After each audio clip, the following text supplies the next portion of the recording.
నన్ను చంపొద్దండి. మా ఊరికి వెళ్ళిపోతాం, మా అన్నయ్య దగ్గరికి వెళ్ళిపోతాం.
సార్, ఈ హత్య ఎలా జరుగుతుందంటారు? ఇప్పుడేగా వచ్చాం. కోటేశ్వరరావు గారు, మీరేం కంగారు పడకండి, మనం పోలీస్ సెక్యూరిటీ పెట్టించుకుందాం. పోలీసులు ముఖ్యమంత్రిని కాపాడడానికి నానా పాటలు పడతా ఉంటే మిమ్మల్ని ఏం కాపాడతారండి? కరెక్ట్ గా చెప్పావురా బామ్మరిది. నా థింకింగ్ ఎప్పుడు కరెక్ట్ గానే ఉంటుంది బావా.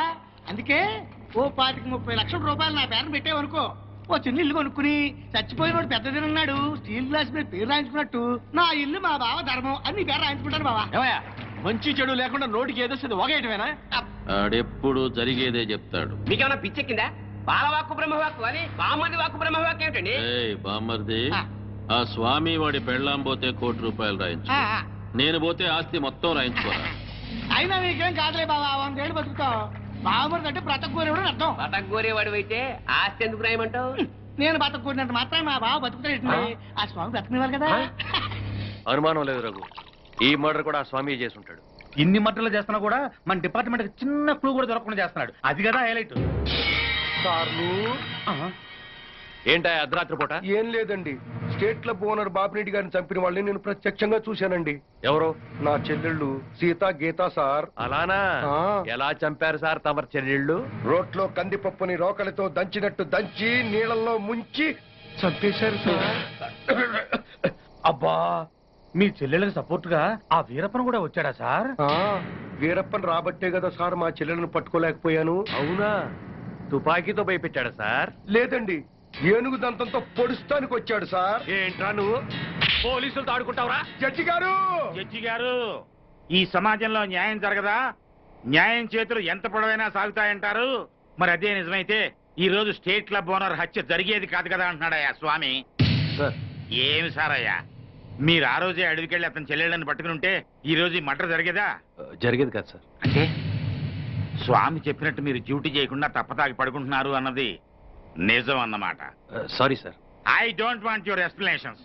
మీరు ఈ రోజే సత్యమంగళం అడవులకు బయలుదేరి వెంటనే సీతా గీతల్ని పట్టుకోండి, వీలైతే వీరప్పని కూడా. ఓకే సార్, ఈ రోజే బయలుదేరుతాం సార్. ఓకే. నీ ప్లాన్ నాకు తెలుసు స్వామి. నువ్వు జడ్జి గారికి ఫోన్ చేసి మమ్మల్ని అడవికి పంపించి నువ్వు కోటేశ్వరకు చెక్ పెట్టాలనే కదా? సార్, జగ్బాస్ గారు వచ్చేస్తున్నాడు. Welcome sir. సడన్ గా ఈ ఎఫెక్ట్ ఏంటి? మా బాస్ మీ అకౌంట్ ఓపెన్ చేయడానికి ఒప్పుకున్నారు. ఒప్పుకోక చేస్తాడా?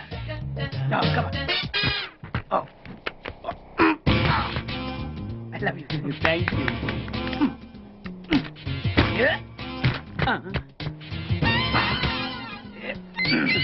అయ్యి బాబోయ్, 2 కోట్లు. ఈ కోట్లు బాడీ మీద వేసుకోవడానికి పనికి వస్తాయేమో కానీ ఆ డీలో వేయడానికి పనికి.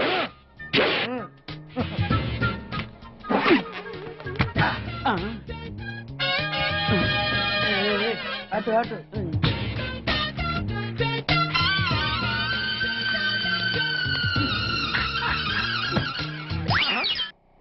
$10 ఈ 10 పైసలు ఆర్డీ చేయాలి. 10 పైసలు ఆర్డీలో వేయటం ఏంటయా? ఏ 10 పైసలు డబ్బులు కాదా? ఈ 10 పైసలతో 4 వేరుశనగ పప్పులు వస్తాయి. ఈ 10 పైసలతో 2 5 పైసల బిల్లులు వస్తాయి. ఈ డైలాగ్ ఎక్కడో విన్నట్టుంది. విన్నట్టు కాదు, నువ్వే అన్నావు. బాగా గుర్తు తెచ్చుకో. బంజారా హిల్స్, రోడ్ నెంబర్ 6, చెట్టు నెంబర్ 16. అయ్యా అయ్యా, ధర్మం చేయండి అయ్యా బాబయ్యా ధర్మం చేయి బాబు ఆగు.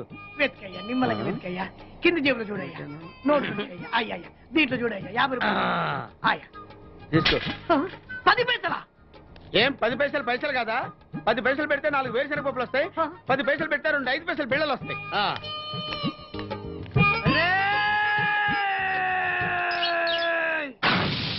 గుర్తొచ్చిందా ఇది నువ్వు ఇచ్చిన 10 పైసలే beggars association president beg boss కే 10 పైసలు ఇస్తే సామాన్య బెగ్గర్స్ కి నువ్వేమిస్తావు అయ్యగారు అరే నా నెల జీతం వాడి ధర్మం చేయాలి. వెరీ గుడ్ ఇలాగే కంటిన్యూ అయిపో థ్యాంక్ యూ సార్. నీకు మా అసోసియేషన్ లో మెంబర్షిప్ ఇస్తాం హలో, రేయ్ కోటేశ్వరరావు, నిన్నీ రోజే చంపబోతున్నాను. ఎవడ్రా మాట్లాడేది? స్వామినిరా, నువ్వెక్కడైనా దాక్కో, ఎంతమందినైనా కాపలా పెట్టుకో, కానీ నా చేతిలో నీ సావు తప్పదని తెలుసుకో. Raghu, yes sir. మన వాళ్ళందరినీ అలర్ట్ గా ఉండమని చెప్పు. Okay sir. నేను వెళ్ళి కోటేశ్వరరావు గారిని చూసాను. అలాగే. ఓకే.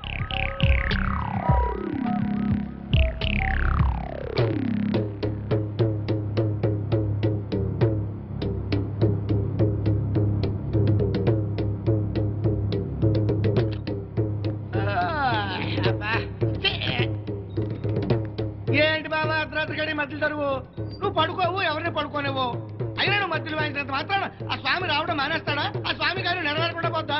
ఇదిగా ఎందుకు వచ్చింది తిప్పలు గాని నా మాటిని 4 పెగ్గులేసి పడుకో హాయిగా మధ్యలోనే బామ్మర్ది, ఆడు నన్ను చంపడం కాదురా, ఇప్పుడు నేనే నిన్ను చంపుతాను. నీ మంచి కోసం చెప్తుంటే నా మీద కాకెత్తావు బాబు నువ్వు. ఎలాగూ నీ దరుగు దెబ్బకి ఇంక నిద్ర పట్టదు గానీ ఆ వ్యాట్ సిస్టమ్ బ్యాట్ ఎక్కడ పెట్టావు? నీ యబ్బ.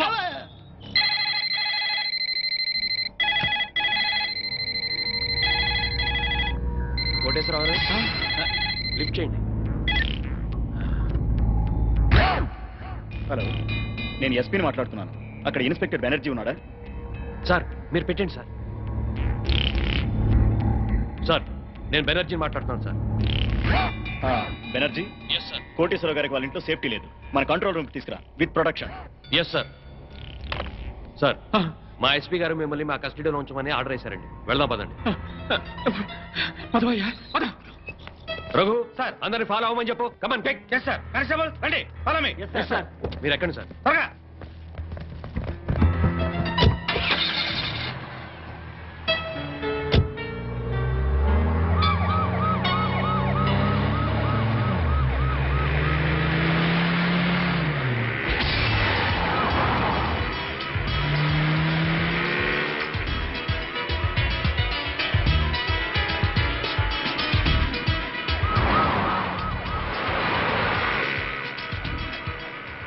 పాండు సార్ వచ్చేస్తున్నా సార్, మీ దగ్గరలోనే ఉన్నా.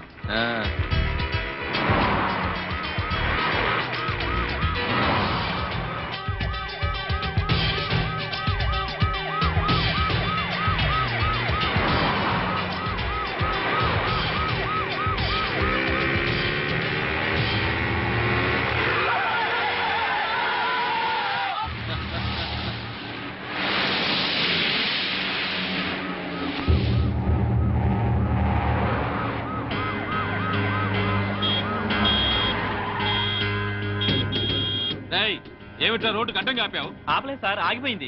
సర్లే తొందరగా. అలాగే సార్. 420. Yes sir. వెనకాల 9999 వస్తుందని చూడు. వస్తుంది సార్, మనల్ని ఫాలో అవుతుంది. అప్పుడప్పుడు చూస్తూ ఉండు.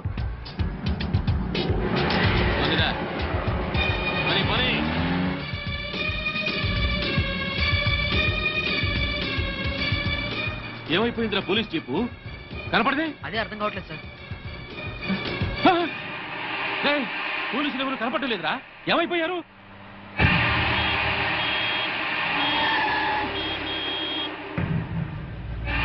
మళ్ళీ వీడెవడ్రా రోడ్డు కట్టంగా పెట్టాడు? ఇదేమన్నా పార్కింగా? నీ బాబుగారు రోడ్డు అనుకున్నావా? పోరంబోకు ఆక్రమించావేట్రా? ఏంద్రా, ఏ వినపట్లా? ఏంది అట్టా చూస్తున్నా?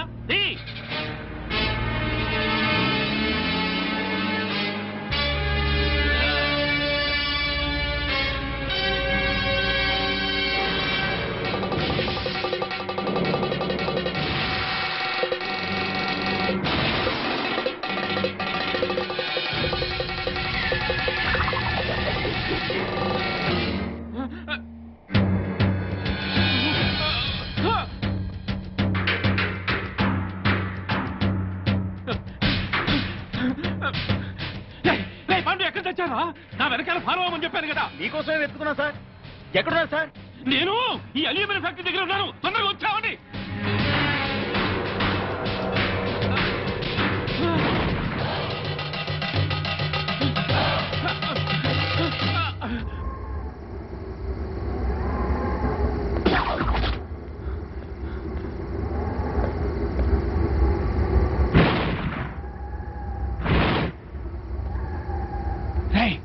ఎక్కడున్నారా? మీరెక్కడున్నారు సార్? ఫ్యాక్టరీ లోపల ఉన్నా.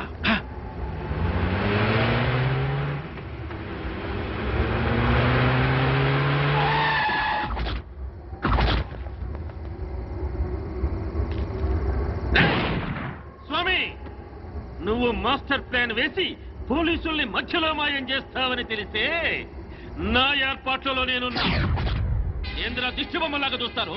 కత్తికో ఖండగా నరికేయండి.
నెక్స్ట్ గ్యారంటీగా తప్పేది నన్నే.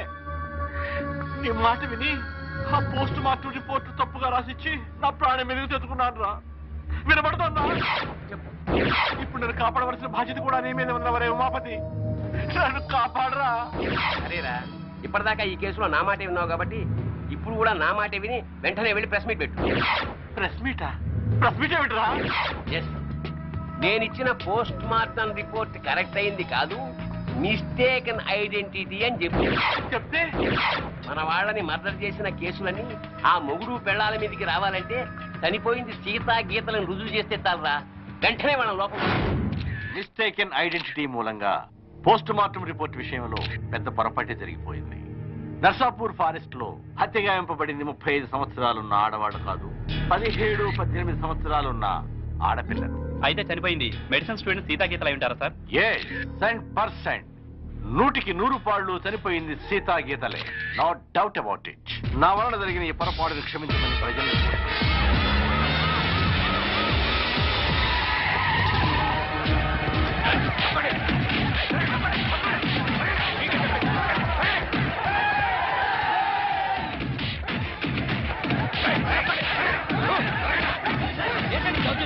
ఎక్కడ్రా స్వామి? తెలీదు చెప్పు.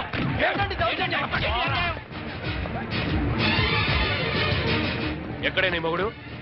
తెలీదు. ఇన్స్పెక్టర్ నోర్మై, పోలీసులతో కోర్టుతో ఆడుకుంది చాలు. ప్రెస్ మీట్ లో డాక్టర్ అంతా చెప్పాడు. మర్యాదగా స్వామిని అప్పగించారా సరే సరే, లేకపోతే మీ ప్రాణాలు తప్ప అన్ని పోతాయి. బ్రహ్మాండంగా ఉందా నీ ఐడియా? పోలీసులు ఈ పాటికి ఆ స్వామి గారిని అరెస్ట్ చేసి బొక్కలో వేసి ఎరగుమ్ముతుంటారనుకో. మరేంటనుకున్నావు, మనది క్రిమినల్ బ్రెయిన్.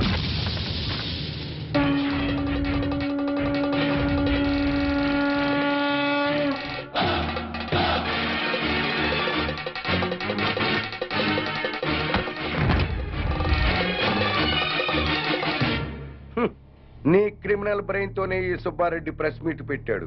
వీడికి నీకు సంబంధం లేదు సార్. వాడు డాక్టర్, నేను లాయరు, వీడు జస్ట్ నా క్లయింట్. పైగా వాడి క్యాష్ వేరు, నా క్యాష్ వేరు. ఈ కేసులో నిన్ను లాయర్ గా పెట్టుకుంటాను. అప్పుడు నేను నీ క్లయింట్ నేగా. ఖచ్చితంగా నా క్లయింట్ అయిపోతారు సార్. అప్పుడు నన్ను కోర్టులో నిర్దోషిగా నిరూపించాల్సిన బాధ్యత నీదేగా. కాదని ఎవరు చెప్పారు సార్? అసలు మిమ్మల్ని హంతకులన్న విధవలు ఎవరండి? మీకు ఆ హత్యలకి ఎటువంటి సంబంధం లేదు లేదు లేదు. ఇదే మాట రేపు కోర్టులో చెప్పడం ఏమిటి సార్? మిమ్మల్ని నిర్దోషిగా నిరూపిస్తాను. మాట నిలబెట్టుకో. దిగారు మెట్ల కింద వాడిని నువ్వు బయటికి తీసుకురావడం ఏమిటిరా? వాడా? నా క్లయింట్ పట్టుకుని వాడు వీడు అంటావురా? అసలు సామంటే ఎవరనుకున్నారా? ఎవరనుకున్నావు? సామంటే సాక్షాత్ శంకరాచార్య, ఈయనే మహాత్మా గాంధీ, ఈయనే గౌతమ బుద్ధుడు, ఈయనే స్వామి వివేకానంద. ఆయన శ్రీమతి ఎవరనుకుంటున్నావు? ఎవర్రా? మానవతామూర్తి, మానవతామూర్తి, మానవతామూర్తి, మానవతామూర్తి, మానవతామూర్తి, మానవతామూర్తి. మానవతామూర్తి? అవును సార్. ఈ హత్యలకి నా క్లయింట్లు వేణుగోపాల స్వామి, కనక మహాలక్ష్ములకి ఎటువంటి సంబంధము లేదు. నా క్లయింట్లు నిర్దోషులు సార్. పోలీసులు వీళ్ల మీద తప్పుడు కేసులు బనాయించి అనవసరంగా కోర్టుకి ఇచ్చారు. బియ్యంలో రాళ్లు కలిపితేనే నేరం అనుకునే ఈ దంపతులు అసలు మనుషుల ప్రాణాలని ఎలా తీయగలరు సార్? ఇంతకు ముందు కేసుల్లో ఈ దంపతులకు నువ్వు వ్యతిరేకంగా వాదించావు కదయ్యా. పైగా ఆనంద్, కోటేశ్వరరావు, బాపినేని గారు నిర్దోషులు అన్నావు. అప్పుడు ఆ కేసులో వాళ్ళది న్యాయం అనిపించింది సార్. ఇప్పుడు ఈ కేసులో వీళ్ళది న్యాయం అనిపిస్తోంది. న్యాయం ఎటుంటే నేను అటే ఉంటాను కదా సార్. తప్పులేదు. Proceed. Thank you sir. Driver Yadagiri, Anand, Koteswararao, Bapineedu హత్యలకి నా క్లయింట్స్ కి ఎటువంటి సంబంధం లేదు సార్.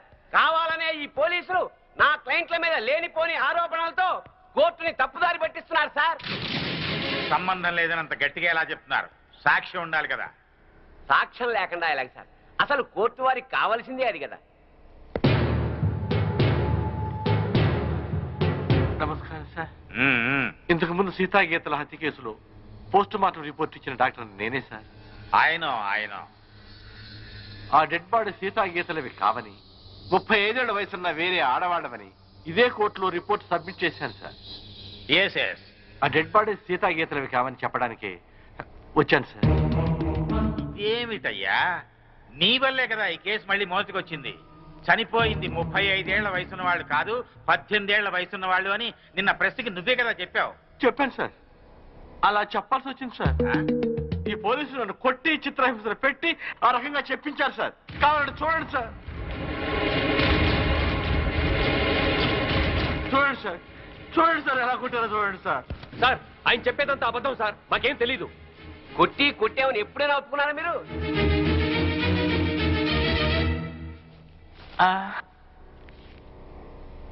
మిమ్మల్ని కొట్టి మీ చేత అబద్ధం చెప్పించాల్సిన అవసరం పోలీసులకే ఉందండి. చాలా ఉంది సార్.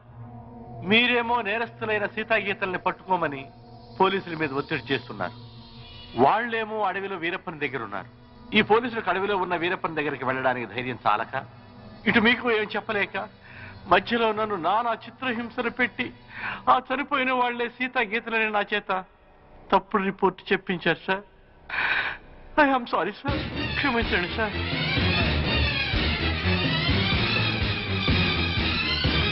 ఒక బాధ్యత గల ప్రభుత్వ డాక్టర్గా అప్పుడు ఇప్పుడు ఒకే మాట నిలబడుతున్నాను సార్. కోర్టు ముందు ప్రవేశపెట్టిన డాక్టర్ గారి సాక్ష్యాన్ని పరిగణనలోకి తీసుకుని కోర్టుని తప్పుదారి పట్టించిన ఈ ఇన్స్పెక్టర్ మీద ఎస్ఐ మీద చర్యలు తీసుకుంటూ అమాయకులైన నా క్లయింట్లకి న్యాయం జరిపించవలసిందిగా కోర్టు వారిని సవినయంగా కోరుకుంది.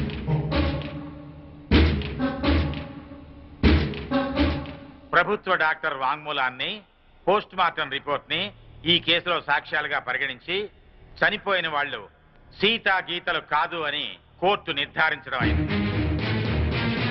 డ్యూటీని సక్రమంగా చేయని పోలీసుల్ని గట్టిగా మందలిస్తూ అడవిలో ఉన్న సీతా గీతల్ని వెంటనే పట్టుకోవాల్సిందిగా పోలీస్ డిపార్ట్మెంట్ ని ఆదేశించడం అయింది. ఈ కేసులో స్వామి కనకమహాలక్ష్మి నిర్దోషులు అని తీర్పు చెప్పడం అయింది.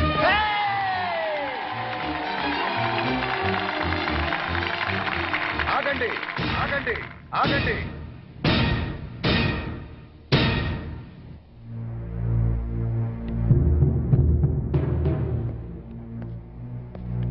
సార్, ఎస్ ఈ కేసులో నేను నా భార్య నిర్దోషులమేగా? ఎస్, జడ్జిమెంట్ ఇచ్చా కదా. ఇప్పటి వరకు జరిగిన హత్యలకు మాకు ఎటువంటి సంబంధము లేదు కదా సార్? అదే కదా నేను తేల్చింది.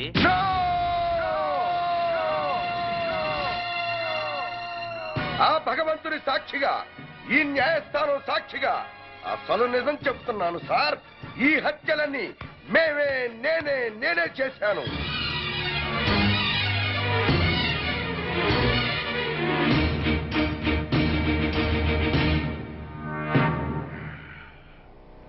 క్షమించండి సార్, నేను నా భార్య కలిసి అందరినీ చంపాం. మేము హంతకులం సార్. అయినా సరే లాయర్ గారి చాతుర్యంతో, డాక్టర్ గారి సహకారంతో మేము నిర్దోషులుగా బయటికి వెడుతున్నాం సార్. సామాన్యులమైన మాలాంటి వాళ్లే కోర్టుని మోసం చేసి వెళ్లిపోతుంటే ఇక డబ్బున్న వాళ్ళు, గూండాలు, రాజకీయ నాయకులు కోర్టులకు అత్తవారిళ్లకు వచ్చినట్టు వచ్చి నిర్దోషులుగా వెళ్లిపోతున్నారు సార్. ఇది న్యాయమేనా సార్? బజార్లో సిగరెట్లు కొనుక్కున్నట్టు, కిళ్ళీలు కొనుక్కున్నట్టు సాక్షుల్ని కొనుక్కుని మీ ముందు పెడుతుంటే వాటిని బట్టి తీర్పు చెప్పటం ఎంతటి అన్యాయం సార్. ఈ న్యాయస్థానంలో తప్పు చేసిన వాడికి శిక్ష పడుతుందనే భయమే ఉంటే ఆ దుర్మార్గులు నా చెల్లెళ్ళెంత కిరాతకంగా చంపేవాడు కాదు సార్. నేను చేస్తున్న ఈ న్యాయ పోరాటం నా చెల్లెళ్ళ గురించి కాదు సార్. ఈ భారతదేశంలో ఎందరో అక్క చెల్లెళ్ళు అన్యాయాలకు, అక్రమాలకు బలైపోతున్నారు సార్. అలా జరగకుండా ఉండాలంటే ఈ న్యాయ వ్యవస్థను ప్రక్షాళన చేయాలి సార్, ప్రక్షాళన చెయ్యాలి. సాక్ష్యాలను బట్టి కాదు సార్, నిజాలను బట్టి తీర్పు చెప్పండి. ఆ దేవుడే దిగి వచ్చి మర్డర్ చేశాడని నిరూపించగలరండి కొందరు లాయర్లు. తాము వాదించేది తప్పని తెలిసి కూడా న్యాయస్థానాన్ని తప్పుదారి పట్టిస్తున్న ఆ న్యాయవాదులకు వేయండి సార్ శిక్ష. భారతదేశంలో ఏ రాజకీయ నాయకుడు ఈ కోర్టుకొచ్చి దోషిగా బయటికి వెళ్ళట్లేదు సార్. కింది కోర్టులో శిక్ష పడ్డ పై కోర్టుకు వెళుతున్నాడు, పెద్ద లాయర్ని పెట్టుకుంటున్నాడు, నిర్దోషిగా బయటికి వెళ్ళిపోతున్నాడు సార్. అంటే మన దేశంలో రాజకీయ నాయకులంతా ఉత్తములేనా? ఒక్కడు కూడా తప్పు చేయలేదా? ఒక నోటు కట్ట పడేస్తే మన ప్రథమ పౌరుడైన రాష్ట్రపతిని అరెస్ట్ చేయమని ఆర్డర్ పాస్ చేసే న్యాయస్థానాలు ఇక్కడ ఉన్నాయి సార్. ఇక సామాన్యుడి పరిస్థితి ఏమిటి సార్? ఈ న్యాయాలు, ఈ చట్టాలు ఇలాగే ఉంటే ఆడబడుచులు నిండుగా ముసుగేసుకుని ఇంట్లో తాళం వేసి కూర్చున్న మానభంగం చేసి వెళ్ళిపోతారు సార్ ఈ దుర్మార్గులు. అదే చట్టం, న్యాయం బలంగా ఉంటే ఒక ఆడబడుచు ఒంటరిగా రోడ్డు మీద వెళుతున్నా కన్నెత్తి చూడటానికి భయపడతారు సార్.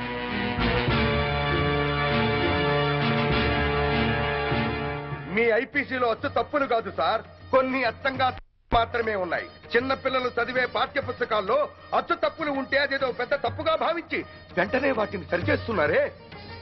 మరి మీ న్యాయశాస్త్రంలో తప్పుల్ని ఎందుకు సరిచెయ్యరు సార్? మేధావులు లేక న్యాయం జరుగుతుందోనన్న భయమా? నేను చేసింది నేరం, కానీ మీ న్యాయశాస్త్ర ప్రకారం నేను నిర్దోషిని. మార్చండి సార్. ఆ మార్పు నాతోనే మొదలు పెట్టండి. ఏ శిక్షకైనా సిద్ధంగా ఉన్నాను. సాక్ష్యంతో కాక నిజాన్ని బట్టి తీర్పు చెప్పండి సార్. న్యాయస్థానంలో న్యాయం జరుగుతుందని ప్రజలకి నమ్మకం కలిగించండి సార్. నమ్మకం కలిగించండి సార్. నమ్మకం కలిగించండి. న్యాయస్థానాలకైనా ప్రభుత్వాలకైనా మేం చేస్తున్న విజ్ఞప్తి ఒక్కటే. నేరం జరిగినప్పుడు మాత్రమే పోలీసులు నిద్ర మేల్కొని, ప్రభుత్వాలు హడావిడి చేసి, న్యాయశాస్త్రం తిరగేసి నేరస్తులకు ఎలాంటి శిక్ష వెయ్యాలి అని ఆలోచించే బదులు నేరం చేయాలన్న ఆలోచన వస్తే శిక్ష గుర్తుకు రావాలి. దానికి తగినట్లుగా న్యాయశాస్త్రాన్ని సవరిస్తే ఆనంద్ లాంటి నీచులు పుట్టుకురారని మా నమ్మకం.